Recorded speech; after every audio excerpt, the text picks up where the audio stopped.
Yeah, we back. Now, today's going to be a different type of video. This video is going to be entitled, How to Be a Leader, a Black Leader, Without Getting Assassinated or Overthrown. And I'm making this video because I've been told on multiple occasions that my channel is somewhat like a think tank, especially for young black men. And I noticed that I got a decent amount of my subscribers who are younger men in their early college years, in their early 20s. And these are going to be the leaders of tomorrow. So it's important that they have this information. Now, let's get into it, man. Let's talk about it, right? Now, I know we've seen what happened with Donald Trump and everything like that. This video has nothing to do with that. I had this video in mind long before this even happened. But today we're going to talk about how to be a black leader without being eliminated, without being removed from power from internal or external forces. Now, first things first, if you are a sellout, if you are somebody who's going to maintain the status quo, then you have nothing to worry about. Your life is intact unless the citizens themselves rise up against you, unless the military rebels against you. But besides that, you have nothing to worry about, whether that be from the local oligarchs or the international foreign powers. If you are somebody that's going to maintain the status quo, if you are somebody that's going to maintain the policies already on the books, then you have nothing to worry about. Now, on the other hand, if you are somebody that's going to come switch things up and change things around, then you must be ready for what's going to be coming up against you. Now, we've seen the same story time and time again. A black man rises to power with dreams and aspirations of transformation, only to be silenced by certain forces that want to maintain the status quo. And usually when this person gets into power, he's met with two choices: either maintain the status quo or go a different direction and do what's best for the people. Now, to be honest, usually this choice is made when they're running for president during the presidential campaigns. You can look at who is financing the campaign, who is behind them, and who is supporting their aspirations for president. If the presidential candidate is being financed by foreigners or mysterious external forces from outside the country, then that's a telltale sign that that person is not going to be doing the will of the people. And that's usually what happens when we look at these so-called democratically elected leaders, especially in Africa, in the Caribbean, black nations in general. You notice that they're financed by foreign external sources. They're not financed by the people on a grassroots level. So when we talk about upholding and maintaining democracy, we have to understand the type of democracy that we have is not really organic. It's not really coming from the people, right? As they say, it's coming from foreigners. It's coming from outsiders. And that's also the reason why they're the ones who shout the loudest about maintaining democracy. So I would say for anybody who has dreams of becoming a leader one day, I would say that watch out for who is financing your presidential campaign, because in this life, nobody does charity. If somebody's going to get behind your presidential campaign, that's because they want something in return. And usually that something might come in the form of private government contracts, or they might want private access to, private ownership over a port, or they might want, some monopoly over a certain industry. You never know what it may be. So you got to be wary of who is financing your campaigns. For example, take a look up on the screen. French authorities are investigating media billionaire Vincent Bolloré, who is suspected of having helped install politicians in two African countries in exchange for lucrative business contracts, Reuters reported on Tuesday. Bolloré is a billionaire who owns an advertising conglomerate with huge presence in Africa. He also owns a controlling stake in the media company Vivendi, as well as several rail and port monopolies that operate in various former French colonies in Africa. Bolloré Africa Logistics has a strong grip on port operations in West Africa, holding 16 container port concessions, as well as several rail concessions. It employs 25,000 people. Now, that's an old story about French billionaire Vincent Bolloré from a few years ago. Now, at this point, I believe he sold that company to some other European multinational. But I believe his son still holds some type of administrative role in the operations. But the way he was able to get those exclusive contracts was because he was involved in the financing and the promotion on certain presidential candidates when it was election season, right? The democratically elected leaders, as they always talk about, the lovely democracy, that beautiful democracy they love talking about, you know what I mean? Now, on the bright side, we can also use this to our advantage. Those of us who have a certain political ideology, we can promote politicians and candidates that will further and advance our agendas. But in order for that to happen, you have to have the capacity to be a large donor and a large contributor. In order for your candidate to get the visibility they need, to get the promotion they need, they're going to need the money to promote their platform, which means that we're going to need to look towards our brothers who are bankers, who are media executives, who are the chief executive officers of tech companies, who are high-ranking members in the healthcare industry, who work in the energy sector, who work in agriculture. These men already exist. And for the young men currently in school who are going to be occupying these fields in the future, we need to indoctrinate them with the proper mindset to understand that when they do get these resources to contribute to our political agendas. So that's number one. First things first, we have to stop taking money from outsiders. We have to stop taking money from foreigners to do their bidding, because guess what? Their interests usually do not align with ours. Now let's get into the subject of today's video, how to be a black leader without being overthrown. Now I'm going to go step by step to the different levels, the different groups of people you're going to have to fight against in order to get what you need to get done. Each of these groups will be looking to take you out if you get into power and you end up going in a different direction against the status quo. Let's say you're a leader, you get into power and you say, you know what? We taking back all our industries. We going straight independent. We're cutting ties with the old neocolonial order. We're going to focus on our local industries. We're going to focus on strengthening our local economies. We're going to do what's best for the will of the nation. Believe it or not, even though these are things that will benefit the nation, there's going to be a large amount of people from different sectors from all over the world that's going to be coming up against you, right? The first group of people you're going to fight against, the first batch of people that will be standing against you are the local oligarchs, the current ruling class that benefited from the status quo, the ones who benefited from the corruption, the ones who benefited from getting exclusive contracts that benefited themselves and their friends and their family. Now, when you go to different countries, these group of men are going to look different, right? In the Caribbean, it's going to be the Syrians and the Lebanese and, the small hats. In Africa, it's mainly going to be, old black men, elderly black men. Now, when it comes to South Africa, it's going to be the whites, the European descendants, but mainly it's going to be the ruling class, that small group of families that have a stranglehold on the economy, that have a monopoly on certain industries. They're going to be the first one standing against you when you get into power and you start talking about it's time for change, it's time to benefit the people, it's time to do what's right for the people. Usually an assassination attempt or an overthrow attempt is going to come from this sector first. It's not going to come from the international community first. It's going to come from this sector first. And you're not going to be able to neutralize this sector without taking some authoritarian measures, right? You might have to get them before they get you. That's the reality, right? You might have to get them before they get you. You might have to really get gangster with them because they don't get gangster with you. I promise you that.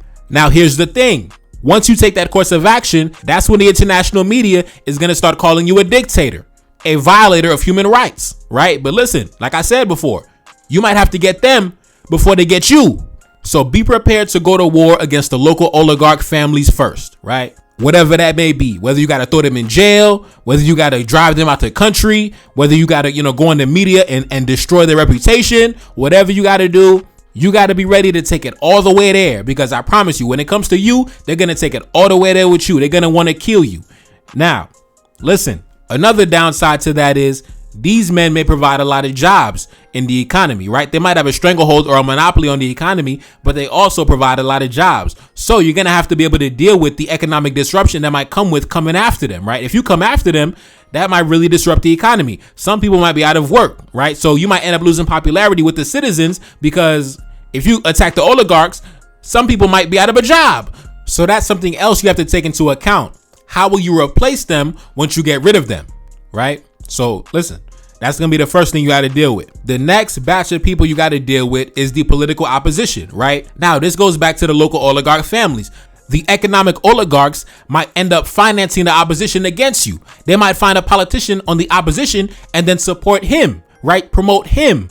And they're going to weaponize their resources by pouring it into the opposition, and then also destroying your reputation on the media at the same time. That's why you have to destroy the local oligarchs first. Whatever you got to do, whether you got to freeze their assets or send them in jail or send them into exile or send them to the land of the ancestors, whatever you got to do, right? Whatever, you got to destabilize them first. And by then, they won't be able to finance the opposition against you. Now, like I said, be prepared to be called a dictator, an authoritarian, a despot. Listen, get ready. You're going to go on CNN, Fox News, all over the world. Oh my God, African dictator. Just be ready for it. Just be ready for it, bro. Just be ready. Now, the next batch of people you got to deal with is going to be the foreign corporations and the foreign investors. Because obviously they're not going to be very happy with your policies if you get into power and you start switching things up. Some of these foreign entities might have had contracts on the books from 3-4 administrations ago, and they want to be able to maintain those contracts at those same percentage points, at those same contract breakdowns. They don't want to switch up nothing. So if they were taking 70%, they want to keep taking 70%. They don't want to be, renegotiate and then listen. The state takes 50%, they take 50%, or the state takes 60, they take 40. They don't want to renegotiate. So if you come around trying to renegotiate, they're going to be very upset. They're going to be very upset, and they're going to lobby their government to attack you and remove you. Now, the next group of people you got to deal with is going to be the military, right? The military. Now, they could be influenced from any of the various demographics I mentioned before, right? The local oligarchs might team up with the military to remove you from power. Or it might be the foreign investors and the foreign governments might team up with the military to remove you from power. Now, usually, if you're a so-called democratically elected leader, you're probably a civilian. You're not a high-ranking member of the military. So, obviously, you're going to be vulnerable in that aspect. So, it's probably going to be in your best interest to maintain excellent relations with whoever is the, Minister of Defense or whoever is the top-ranking members of the military. I would highly recommend that you end up being really good friends with them.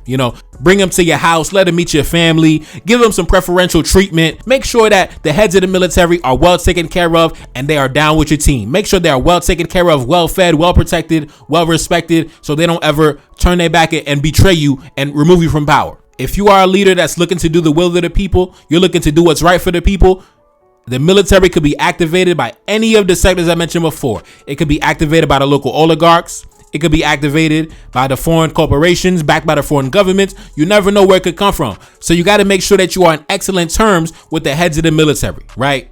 Even if you got to promote your best friend to the head of the military, whatever you got to do, man, you got to make sure the military is on your side. Now, the next and the final group you got to worry about is the international community, the foreign governments, the foreign powers who have vested interest in your local economy, in your local administration, who want to maintain their vested interest in the country. They're going to be the final opposition. Once you made it past the local oligarchs, you defeated them. Once you made it past, the local opposition, you defeated them. Once you got the military intact, once you got, the foreign corporations out the way, now the foreign powers, the international powers will be activated. Now they're going to go on 100 miles per hour attack straight against you. And just like the local oligarchs, the first person they're going to look to destabilize you is going to be the local opposition, right? The local opposition, they're going to be financing the opposition against you to remove your administration. They're going to be financing the opposition, putting all their energy and resources behind the opposition. Now, if you realize this and began to take action against the opposition, now they're going to talk about, oh my God, he's silencing the press. Oh my God, he's violating human rights and freedom. Oh my God, this dictator, this despot, this authoritarian. Oh my God, he's silencing the opposition. Now, once you begin to start being attacked by the international community and the foreign powers, you're going to have to take some authoritarian measures, right? You might have to put some laws on the books that say it is illegal to receive campaign financing from foreign powers, right? You might have to categorize that under treason, right? So you could throw the opposition in jail. I swear to God, you're going to have to put some laws on the books that say if you are receiving campaign financing from some, from outside external sources, we're gonna send you to jail, right? We're gonna freeze your assets, send you to jail. We're gonna really destroy you. You're gonna have to take some real hardcore measures once you start being attacked by the international community. You might have to put some laws on the books that say if you are receiving campaign financing, you have to disclose who are your backers, who are your financiers, who is supporting you. That has to be public knowledge, public information. Now, keep in mind, your name is going to be destroyed in the international media. They're going to call you a dictator, a despot, somebody who's silencing the opposition. And listen, they're going to destroy your reputation. But the one thing you're going to have to fall back on is, are you doing the will of the people? Are the citizens happy with your administration? Can they feel the effects of your administration? Can they feel the benefits of your administration? Because that is what's going to be your saving grace, right? Because the local oligarchs, they're going to destroy you in the media. They're going to slander you in the media. They're going to try to come and kill you and your whole family, right? The opposition is going to try to destabilize you at every turn, right? The military might be activated against you at any given moment. The foreign investors and foreign corporations might lobby their government to destroy you. The foreign governments and their media is going to destroy you. But the one thing you're going to have to fall back on is the love of your population, the love of your citizens. Are you doing what's right for the people? Can they feel that you're doing what's right for the people? Can they see the results of your policies that are being placed on the books? Is their quality of life improving? That is going to be what's most important, right? That's what's going to be what's most important. Because if you got the love of the people, can't nobody come against you, bro. If you got the love of the people, you are unstoppable in that respect. Now, you got to keep it. Listen, like I said, you got to make sure you are on good terms with the military also, though. You got to make sure that the heads of the military are in your back pocket. But besides that, if you got the love of the people, you don't got nothing to worry about, bro. But I'm telling you, for any young black man listening to the sound of my voice, this is what you're going to have to deal with if you decide to obtain the highest levels of power in life. Now, for many people, once they get into power, Some of this is just too much for them to handle, right? It's too much for them. They decide, you know what? I don't want to deal with all that. I don't want to deal with all this stress. I'm just going to maintain the status quo. I'm going to leave everything on the books as I found it. And I'm going to just do my 4 or 5 years in office and I'm going to just leave. You know, I'm not going to do nothing that's going to shake things up. I'm going to just keep everything how I found it. But yeah, man, that's the reality. That's the reality. And I hate the fact that we call it revolutionary if a leader comes in and just simply does what's right for the people. That shouldn't be revolutionary. It should be common sense. But because the way things are, the current world order is so lopsided against us that if somebody comes in and tries to balance the scales, they think it's, oh, this revolutionary. But really, it's not revolutionary. He's just doing what's right for his people. He's doing what's right for his citizens. He's doing what's right for his race.